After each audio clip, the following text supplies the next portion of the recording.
Jennifer Ashcroft, a strikingly beautiful 52-year-old woman, had built her fortune in the cutthroat world of biotech. Her company was at the forefront of brain interface technology, and Jennifer was known for her razor-sharp intellect and unyielding determination. She moved through life with the confidence of someone who always got what she wanted, whether in the boardroom or the bedroom.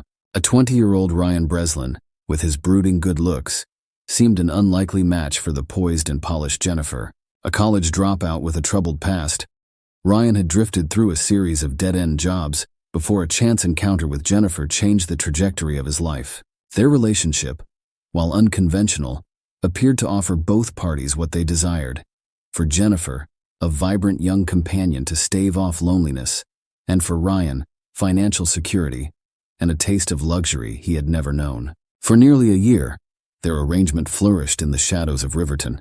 But as summer gave way to autumn, a shift in their delicate dynamic would set in motion a chain of events that would end in bloodshed, leaving the community to grapple with the dark undercurrents that had been flowing beneath its pristine surface all along. Jennifer Ashcroft's path to wealth and power began in the middle-class suburbs of Boston. Born to a high school chemistry teacher and a librarian, young Jennifer showed an early aptitude for science and an insatiable curiosity about the human mind. Her parents, recognizing her potential, scrimped and saved to provide her with every educational opportunity they could afford. At 16, Jennifer's life took a dramatic turn when her science fair project on neurotransmitters caught the eye of a visiting professor from MIT. Impressed by her precocious talent, he became her mentor, guiding her through accelerated studies and into the prestigious neuroscience program at MIT. It was here that Jennifer's ambition truly took flight. During her graduate studies, Jennifer's research into neural plasticity attracted the attention of several biotech startups. By 25, she had secured her first patent, a fledgling company working on brain-computer interfaces. Under Jennifer's leadership, the company flourished, its stock price soaring as breakthroughs in the technology made headlines.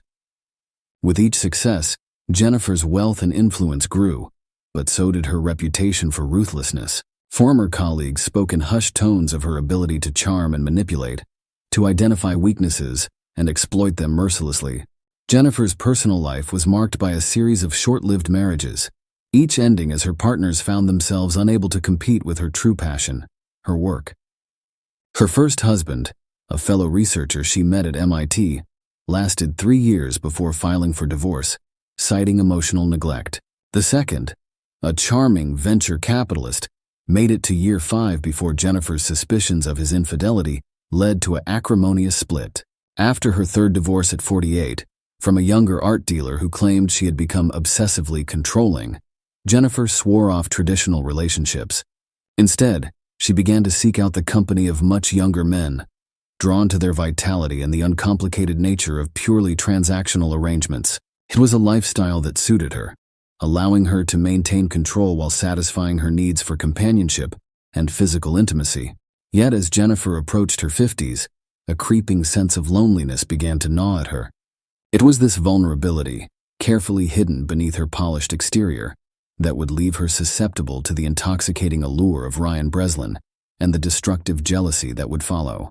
Ryan Breslin's early life stood in stark contrast to Jennifer's. Born in a small town in rural Pennsylvania, Ryan was the youngest of 4 children in a family perpetually teetering on the edge of poverty. His father, a long-haul trucker with a penchant for alcohol, was rarely home. His mother, overwhelmed and battling depression, struggled to keep the family afloat. From a young age, Ryan learned to fend for himself. Blessed with good looks and natural charm, he discovered early on that these attributes could be leveraged to his advantage.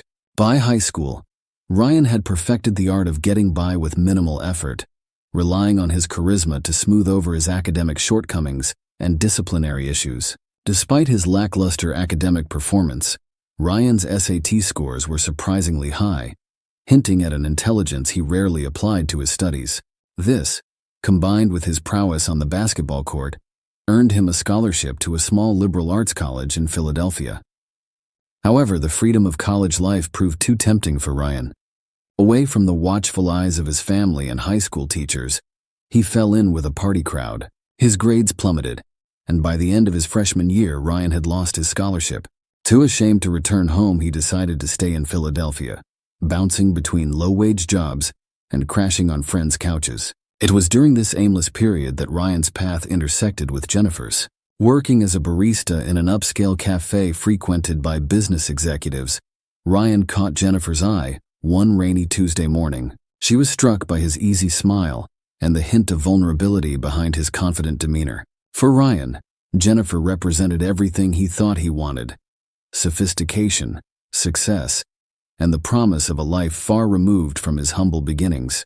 Their initial flirtation quickly evolved into something more. Jennifer, intrigued by Ryan's raw potential and eager to shape him into her ideal companion, offered him a proposition. She would provide him with financial support, introduce him to her world of luxury and refinement, in exchange for his exclusive companionship. For Ryan, faced with mounting debts and dwindling prospects, the offer seemed too good to refuse. Seizing the opportunity, Jennifer invited him as her guest, her tone making it clear that this was more than a casual invitation. The gallery opening marked the beginning of Ryan's induction into Jennifer's world. She arrived at his shabby apartment, presenting him with a tailored suit that fit him perfectly. As they moved through the event, Jennifer expertly guided Ryan, whispering explanations about the art and introducing him to her circles as her young protégé. For Ryan, the evening was intoxicating. He found himself easily slipping into the role of the charming, artistic young man, feeding off the approving glances and engaging conversations with Jennifer's peers. As the night wore on, the attraction between them grew palpable, culminating in a passionate encounter back at Jennifer's penthouse. In the afterglow, Jennifer laid out her proposition. She would provide Ryan with a generous monthly allowance, pay for his education if he chose to return to college, and introduce him to opportunities he could only dream of. In return, she expected his companionship, discretion, and exclusivity. Ryan, seeing a chance to reinvent himself and escape his directionless existence, agreed without hesitation. The following months were a whirlwind for Ryan. Jennifer moved him into the guest house on her estate, replacing his wardrobe with designer labels and introducing him to the finer things in life. She enrolled him in art appreciation classes, hired a personal trainer to hone his already impressive physique, and taught him the nuances of wine tasting and fine dining. Jennifer took immense pleasure in molding Ryan, viewing him as both a project and a prized possession. She reveled in the envious glances they received when they attended events together, proudly showing off her attractive young companion. For Ryan, the relationship offered security and excitement in equal measure. He threw himself into his new role with enthusiasm, eager to prove his worth and maintain the lifestyle to which he was quickly becoming accustomed.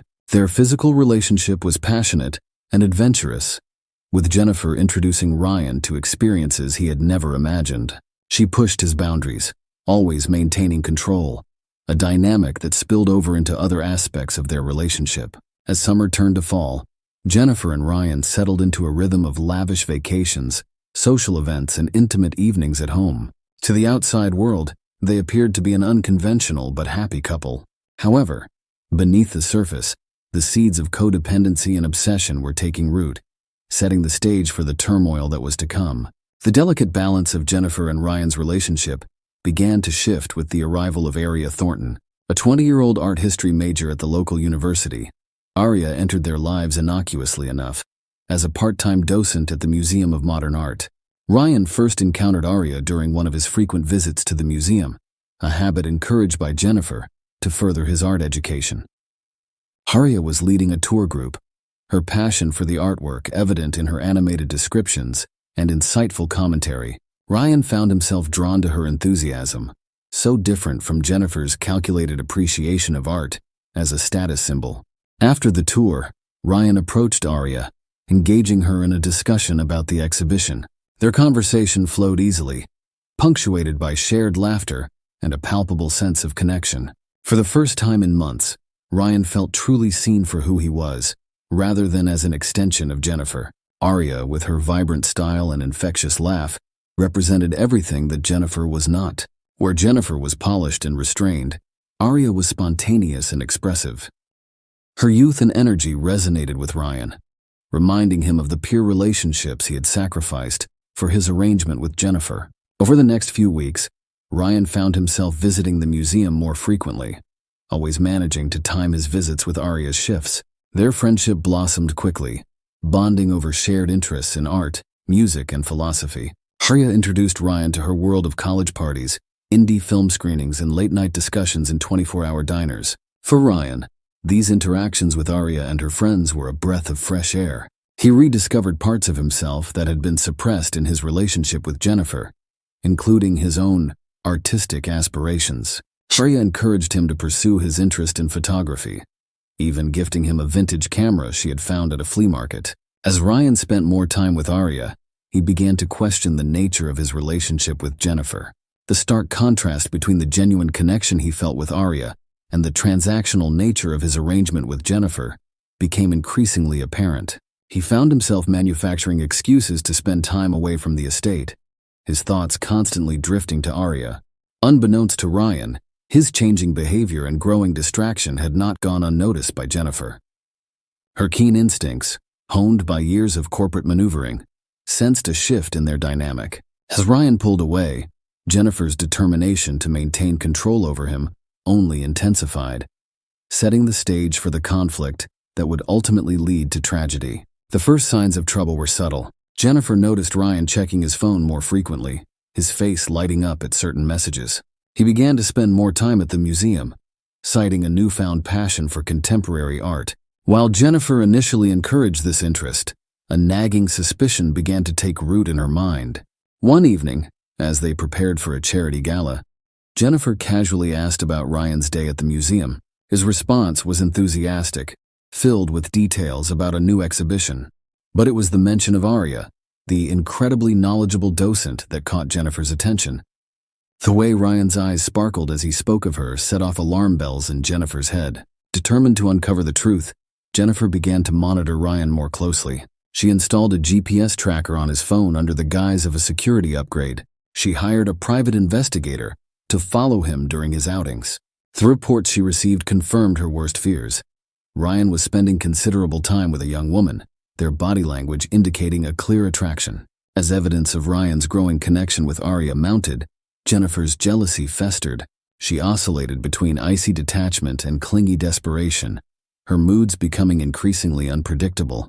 One moment she would shower Ryan with expensive gifts. The next, she would subject him to passive-aggressive comments and veiled threats. Jennifer's behavior began to affect her professional life as well. She became distracted during important meetings, snapping at employees for minor infractions. Her assistant noticed an increase in her alcohol consumption, often finding empty wine bottles in her office trash. Unable to contain her suspicions any longer, Jennifer confronted Ryan after a particularly late night out. She demanded to know where he had been, accusing him of betraying her trust. Ryan, caught off guard, attempted to downplay his friendship with Arya, insisting that Jennifer was overreacting. The argument escalated quickly, with Jennifer reminding Ryan of everything she had done for him and insinuating that he owed her his loyalty.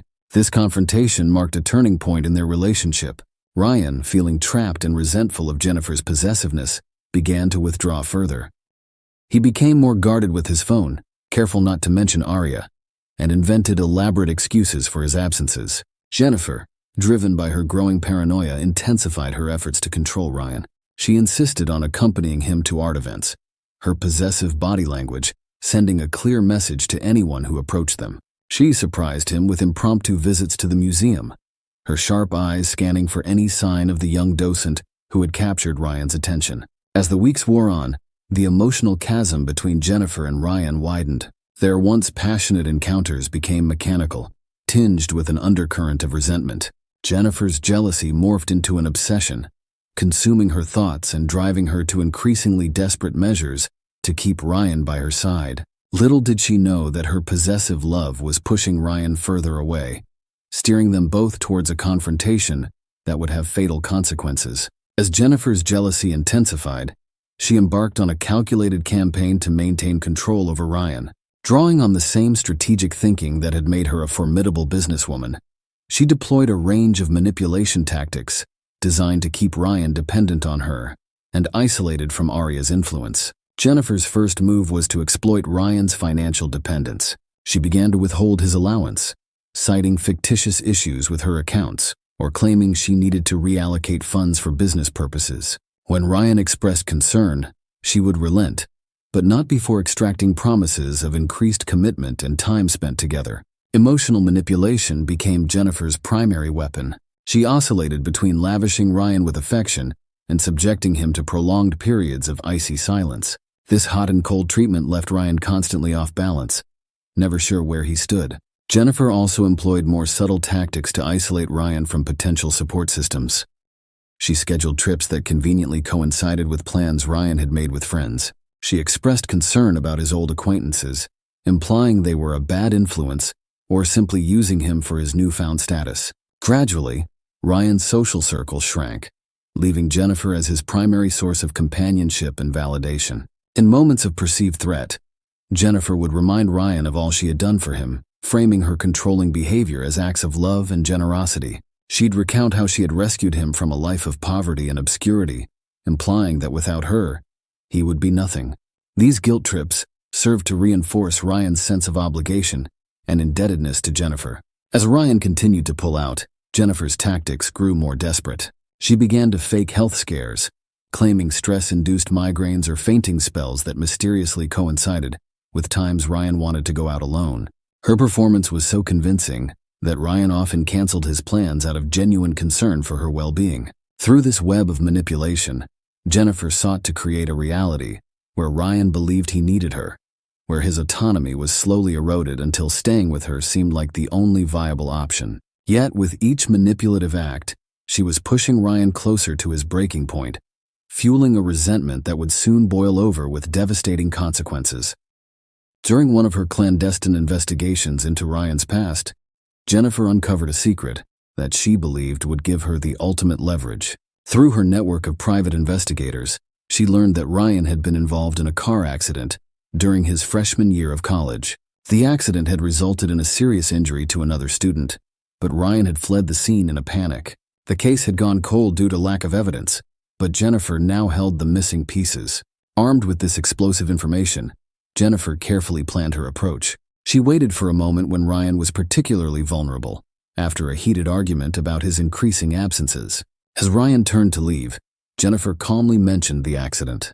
The color drained from Ryan's face as he slowly turned back to her. Jennifer laid out the facts with cold precision, producing police reports. She made it clear that she possessed enough evidence to reopen the case and implicate Ryan. The unspoken threat hung heavy in the air. If Ryan didn't comply with her wishes, she would turn the information over to the authorities. The revelation shattered Ryan. The accident had been the catalyst for his downward spiral in college, the guilt eating away at him for years. He had convinced himself that by leaving his old life behind, he could escape his past. Now that illusion was cruelly stripped away. Jennifer pressed her advantage, presenting Ryan with a choice. He could recommit to their relationship, cut all ties with Aria, and follow Jennifer's rules to the letter, or she would expose his secret, ruining his life and possibly sending him to prison. Trapped and desperate, Ryan initially agreed to Jennifer's demands. He stopped visiting the museum, ignored Aria's increasingly worried messages, and became a virtual prisoner in Jennifer's gilded cage. Jennifer reveled in her victory, believing she had finally secured Ryan's unwavering loyalty. However, the weight of the blackmail soon began to take its toll on both of them. Ryan became withdrawn and depressed, his once vibrant personality dulled by the constant stress of living under threat. He went through the motions of their relationship, but the spark that had initially drawn Jennifer to him was extinguished. Jennifer, for her part, found that her victory left her feeling hollow. The passionate, challenging young man she had fallen for was replaced by a submissive shell. She vacillated between guilt over her actions and frustration at Ryan's listlessness. As weeks passed, the tension in the household became unbearable. Ryan's resentment simmered just below the surface, while Jennifer's paranoia grew. She became convinced that Ryan was plotting against her, looking for a way to neutralize her leverage. The situation was untenable, a powder keg waiting for a spark. That spark would come in the form of a chance encounter that would push Ryan to his limits and set in motion the final fatal confrontation between him and Jennifer. The catalyst for the final confrontation came on a crisp autumn evening. Jennifer had dragged Ryan to a gallery opening, parading him before her peers like a prized possession. As they moved through the crowd, Ryan's eyes locked with a familiar face across the room. It was Arya, looking striking in a vintage dress, her presence a stark reminder of the freedom and genuine connection he had lost. Before Jennifer could react, Ryan mumbled an excuse and fled the gallery. He found himself wandering the streets, his mind racing. The chance encounter with Arya had awakened something in him, a fierce desire for freedom, a reminder of the person he once was and could be again. When Ryan finally returned to the estate in the early hours of the morning, he found Jennifer waiting for him, her face a mask of cold fury. The argument that ensued was unlike any they had before. Ryan, emboldened by his realization and no longer willing to be controlled, confronted Jennifer about her manipulation and blackmail. Jennifer, sensing she was losing her grip on Ryan, resorted to her final play. She reminded him of the evidence she held, threatening not only to expose his past, but to use her influence to destroy any future he might hope to have. She painted a vivid picture of the ruin that awaited him if he dared to leave her. But instead of cowing Ryan, her threats only served to strengthen his resolve. In a moment of clarity, he realized that no future with Jennifer, no matter how luxurious, was worth the price of his soul.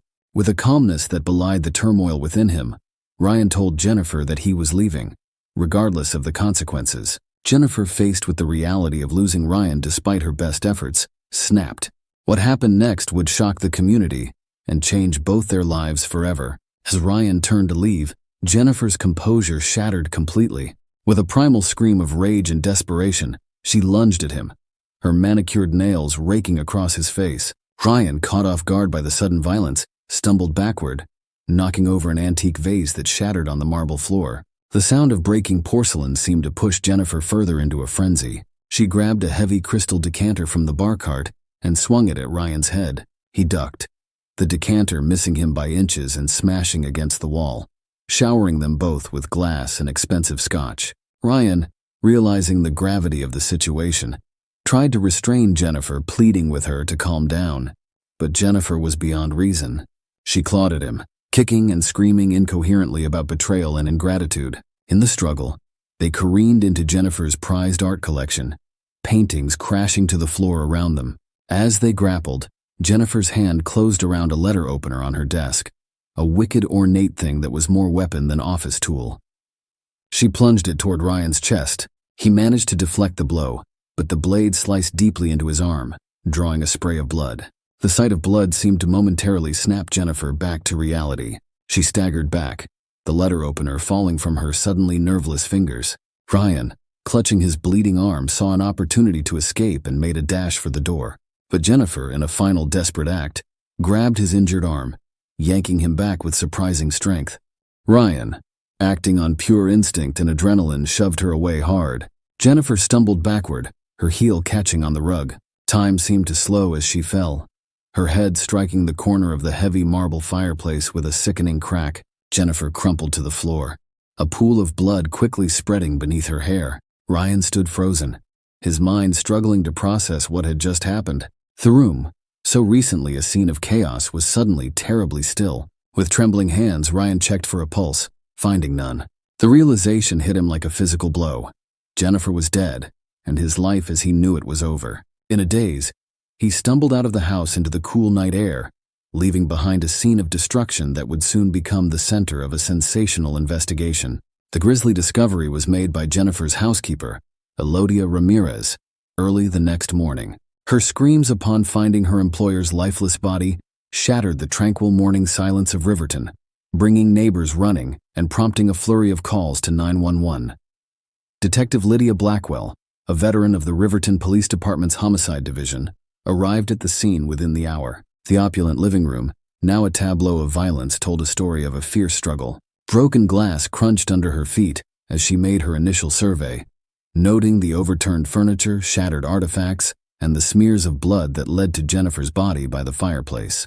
As crime scene technicians swarmed the house, Detective Blackwell began piecing together the events of a previous night. Security camera footage showed Ryan fleeing the premises in the early hours of the morning, his shirt stained with blood. His swift disappearance made him the prime suspect, and an all-points bulletin was issued for his arrest. As the investigation progressed, a more complex picture began to emerge. Interviews with staff and acquaintances revealed the tumultuous nature of Jennifer and Ryan's relationship. Several witnesses reported hearing frequent arguments and expressed concern about Jennifer's increasingly erratic behavior. A breakthrough came when detectives discovered Jennifer's hidden files detailing her investigation into Ryan's past. The evidence of blackmail added a new dimension to the case, suggesting that Ryan might have been acting in desperation rather than cold-blooded murder. Meanwhile, Ryan remained at large. Sightings were reported across the state, but he managed to elude capture. The turning point in the investigation came from an unexpected source. Aria Thornton, racked with guilt over her role in the events, came forward with crucial information. She provided investigators with text messages and voicemails from Ryan, documenting Jennifer's escalating behavior and his growing fear. Aria's testimony painted a picture of Ryan as a victim of manipulation and abuse, trapped in a gilded cage by Jennifer's wealth and threats. This new perspective prompted Detective Blackwell to dig deeper into Jennifer's past, uncovering a pattern of obsessive behavior and allegations of stalking from her previous relationships. Forensic evidence from the crime scene began to corroborate Ryan's version of events. The angle of Jennifer's fatal injury was consistent with an accidental fall, and defensive wounds on her hands suggested she had been the aggressor in the final confrontation. Perhaps the most damning evidence came from Jennifer's own digital footprint.